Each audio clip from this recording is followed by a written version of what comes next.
اس نے ایک مانگنے والے کو جھٹ سے کچھ نکال کر دے دیا۔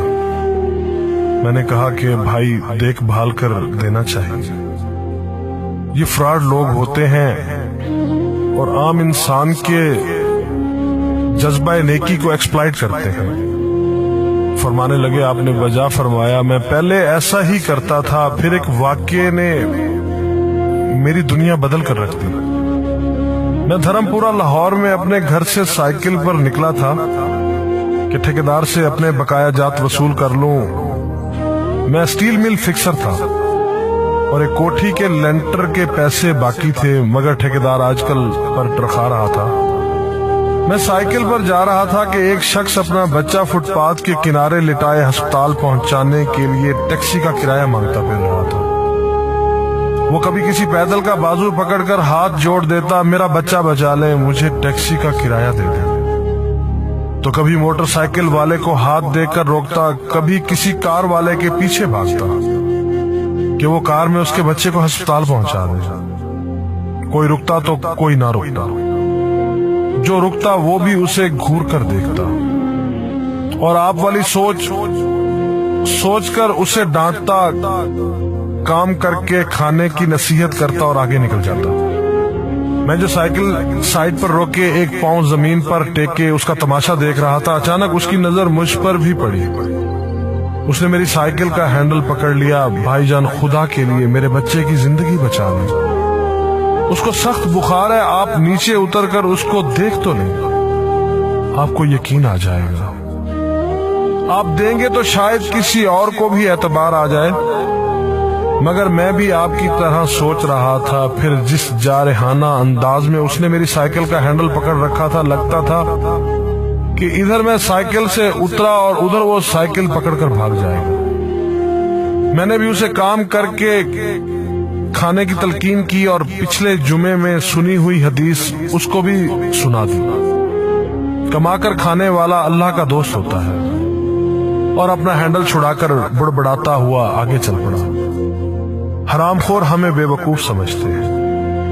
2-3 گھنٹے کے بعد جب میں بقایا جات وصول کر کے واپس آیا تو وہ ابھی اسی جگہ کھڑا مانگ رہا تھا۔ بچے کو اب وہ سڑک کے پاس لے آیا تھا اور اس کے چہرے سے کپڑا بھی اٹھا رکھا تھا، وہ دھاڑے مار مار کر رو رہا تھا۔ اب وہ بچے کے کفن دفن کے لیے مانگ رہا تھا۔ میں نے سائیکل کو روک کر پاؤں سے نیچے ٹیکا اور میت کے چہرے کی طرف دیکھا۔ پھول کی طرح معصوم بچہ زندگی کی بازی ہار گیا تھا۔ میرے رونگٹے کھڑے ہو گئے۔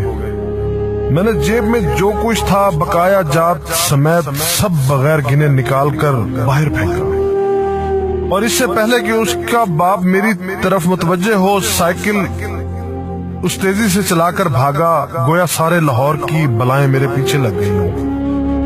میں گھر پہنچا تو میرا برا حال تھا۔ تھوڑی دیر بعد مجھے بخار نے آ گھیرا۔ بخار بھی کچھ ایسا تھا گویا میرے سارے گناہوں کا کفارہ اسی بخار سے ہونا تھا۔ گھر والے مجھے ہسپتال کے لیے لے کر نکلتے اور میں چارپائی سے چھلانگ لگا دیتا۔ مجھے ہسپتال نہیں جانا تھا، میں اسی بچے کی طرح ایڑیاں رگڑ رگڑ کر مرنا چاہتا تھا۔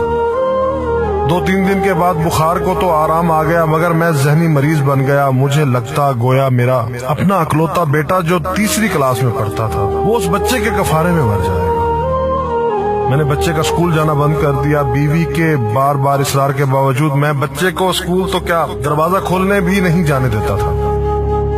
40 دن گزر گئے تھے اور بچے کا نام اسکول سے کٹ گیا تھا۔ وائف نے اپنے بھائی سے بات کی جو دبئی کی کمپنی میں کیشیئر تھا۔ اس نے مجھے باہر بلانے کے لیے پاسپورٹ بنانے کو کہا، مگر ایک تو میں شناختی کارڈ بھی پیسوں کے ساتھ نکال کر بچے کی میت پر پھینک آیا تھا، دوسرا میں خود بھی بچے کو اکیلا چھوڑ کر باہر نہیں جانا چاہتا تھا۔ وہ 40 دن قیامت کے 40 دن تھے۔ 40ویں دن 10 بجے کے لگ بھگ ہمارے گھر کا دروازہ بجا۔ دروازہ میں نے خود ہی کھولا اور سامنے اس بچے کے باپ کو دیکھ کر مجھے چکر آ گیا۔ مجھے لگا جیسے ہم دونوں آمنے سامنے کھڑے خلا میں چکر کاٹ رہے ہیں۔ درمیان میں بچے کا چہرہ بھی آ جاتا۔ میری کیفیت سے بے خبر اس باپ نے مجھے دبوچ لیا اور پھوٹ پھوٹ کر رونا شروع کر دیا۔ وہ کچھ کہنے کی بجائے میری ٹھوڑی کو ہاتھ لگاتا اور اسے چوم لیتا، جبکہ میں پتھر کا بت بنے اس کی گرفت میں تھا کہ اچانک مجھے جھٹکا لگا اور میری چیخ کچھ اس طرح نکلی جیسے کسی کو پانی پیتے وقت اچھو لگ جاتا ہے اور پانی اس کے منہ اور ناک سے بہہ نکلتا ہے۔ میں اس بچے کے باپ کو سختی کے ساتھ سینے سے لگائے یوں رو رہا تھا گویا اس کا نہیں بلکہ میرا بچہ مر گیا ہے۔ ہمارے رونے سے گھبرا کر پورا محلہ اکٹھا ہو گیا تھا۔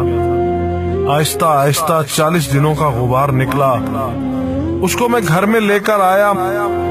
محلے والے بھی آ گئے تھے جنہوں نے اس آدمی سے بہت افسوس کیا۔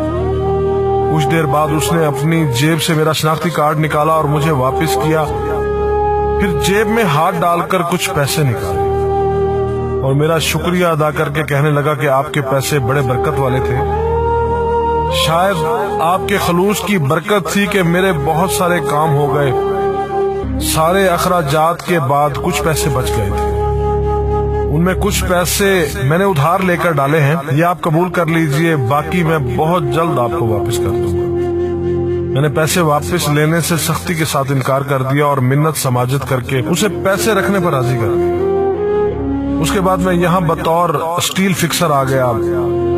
میں جی جان سے کام کرتا تھا، چند ماہ میں ترقی کر کے فور مین بن گیا۔ 3 سال بعد میں نے سالے کی مدد سے اپنی کمپنی بنا لی۔ اور اس بچے کے والد کو بھی اپنی کمپنی میں بلا لیا۔ آج وہ میری کمپنی میں فور مین ہے۔ اس بچے کے بعد اللہ نے اس سے 2 بیٹوں اور 1 بیٹی سے نوازا ہے۔ میں اسے آپ سے ملواؤں گا، مگر اسے سائیکل والا قصہ مت بیان کیجیے۔ وہ آج تک نہیں پہچانا کہ میری سائیکل روک کر اس نے مجھ سے سوال کیا تھا۔ وہ مجھے ولی اللہ سمجھتا ہے، جس نے اس بچے کی لاش دیکھ کر سب کچھ نکال کر دے دیا۔ قاری صاحب، اس دن کے بعد میں کسی کو خالی ہاتھ نہیں لوٹاتا۔ قاری صاحب، اس دن کے بعد میں کسی کا ہاتھ خالی نہیں لوٹاتا۔ تھوڑا سا دینے سے نہ وہ امیر ہوتا ہے اور نہ میں غریب ہوتا ہوں۔ بس دل کو تسلی ہوتی ہے کہ میں اس بچے کا خون بہا ادا کر رہا ہوں۔ رہ گئی لوٹنے کی بات، تو قاری صاحب ہمیں کون نہیں لوٹتا؟